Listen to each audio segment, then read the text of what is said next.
Абай Құнанбайұлы 8-ші қара сөз. Осы ақылды кім үйренеді? Насихатты кім тыңдайды? Біреу болыс, біреу би.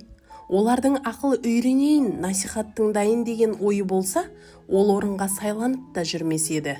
Олар өздері де оздық кісіміз, өзіміз біреуге үлгі беріп, ақыл айтамыз деп сайланды. Өздері түзеліп жеткен, енді елді түзерлік ақ қалған. Ол не қылып тыңдасын, және тыңдайын десе де қолы тие ме? Басында өзіндік жұмысы бар, ұлығымызға жазалы болып қаламыз ба? Яки елдегі бұзақыларымызды бүлдіріп аламыз ба? Яки халқымызды бүлдіріп аламыз ба? Яки өзіміз шығындап, шығынымызды толтыра алмай қаламыз ба?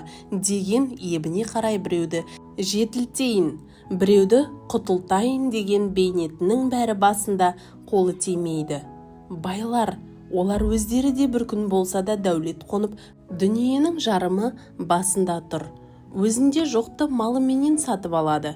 Көңілдері көкте, көздері аспанда, адалдық, арамдық, ақыл, ғылым, білім, еш нәрсе малдан қымбат демейді. Мал болса Құдай тағаланы да паралап алса болады дейді. Оның діні, Құдайы, халқы, жұрты, білім ұяты, ары, жақыны, бәрі мал. Сөзді қайтып ұқсын, ұғайын десе де қолы тие ме? Ол малды суармақ, тойғызбақ, саудасын жимақ, күзеттірмек, бақтырмақ, ұры бөрі, қыс суық сұғанақ солардан сақтанбақ, солардан сақтанарлық кісі таппақ.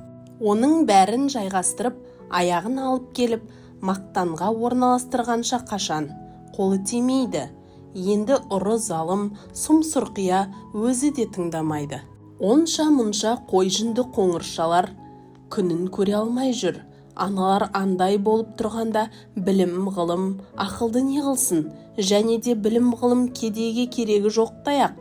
Бізді не қыласың? Ана сөзді ұғарлықтарға айт дейді. Оның өзгеменен ісі жоқ. Ана алдындағы үшеуінде болған жанның ойында ешбір қайғысы, мұңы болмаса керек.